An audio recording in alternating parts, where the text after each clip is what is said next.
Well, now back to the race for the White House. Donald Trump says that he can beat Hillary Clinton on his own come November. Does he need to unite the party? If so, what does he need to do that to make it happen? Our political panel is here to weigh in for us this morning. Welcome, Fox News contributor and former spokesperson for President George W. Bush, Mercedes Schlapp, as well as President of Solidarity Strategies and Democratic strategist Chuck Rocha. Thank you for joining us this morning. Good morning. It's a big day, and it's a big week, though, for Donald Trump. He has a big meeting coming up on Thursday, meeting with Paul Ryan. What does he need to do to unite the GOP, and does he even need to do that? Mercedes? Well, first of all, I think Donald Trump needs to realize that he might not be able to unite the party. I mean, there needs to be peace made with the Never Trump movement, which have made it very clear that they are never going to support Donald Trump. With that being said, here is an opportunity where he is meeting with the Speaker of the House, where with Paul Ryan, they're able to discuss the possibilities of where they can come together. I think Ryan is expecting Trump to say, hey, I'm going to stick to these conservative principles.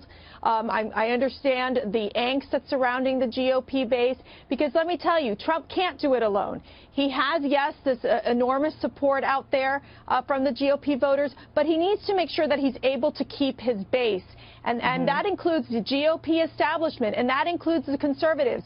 And that group of voters right now and that leadership is not necessarily where Trump needs them to be at this point, and it's going to take a lot of courting from Trump's part. Right, and he apparently is prepared to do that, Chuck. Not only is he meeting with the Speaker of the House, he's also meeting with the Senate Majority Leader, we have learned earlier in the day on Thursday. And Speaker Ryan now going back on his wording, saying that he did not say that he would never support him. He said he's not prepared to do that now. So does that is that an indication that maybe there's some wiggle room there?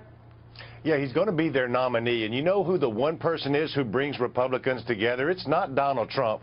It's Hillary Clinton. There's not very many Republicans that you know who are going to talk about voting for Hillary Clinton. So whether they automatically talk about bringing the party together or not, they're going to vote for him or they're not going to vote at all. And I think that he brings a lot more new people to the polls than those who say they just can't vote for him or never Trump, like Mercedes said. So I think that at the end of the day, they have a self-motivating factor out there, and that's on my side of the aisle, which will be Hillary or Bernie Sanders. Well, let's talk a little bit more about that, and I'll stick with you, Chuck.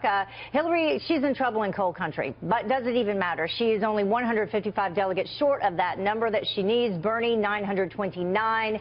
Is there any path for Bernie, or is he holding on to false hope when it comes, you know, to bowing out? He says he is in it till the very end.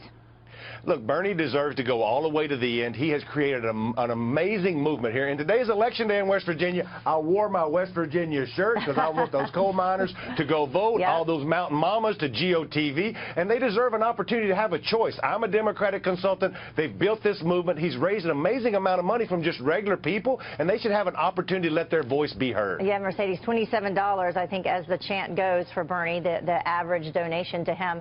So what do you think about West Virginia for the Democrats? Well, clearly, for Hillary, she made such a huge mistake with her comments about the coal miners, and she's been they're not in favor of the establishment. This is why Bernie's been able to made such strides in West Virginia. I think for Bernie, you know, again, it's Hillary to be the nominee at this point. I think it's going to be very difficult to Bernie break through. Why? Because you've got the superdelegates and you have the Democratic establishment in the way that are ensuring that Hillary Clinton will become the next Democratic nominee. Again, she's also 3 million votes ahead of Bernie Sanders. But I got to tell you, Bernie's movement is still very alive and well for the Democratic voters out there who are very disenfranchised with Hillary Clinton. Well, you know what? In an interview, I think over the weekend, Bernie Sanders did not shut the door on possibly being the VP. So anything could happen, you know. Thank you both so much, and we'll see you back here in the second half hour. Thanks. Thank you.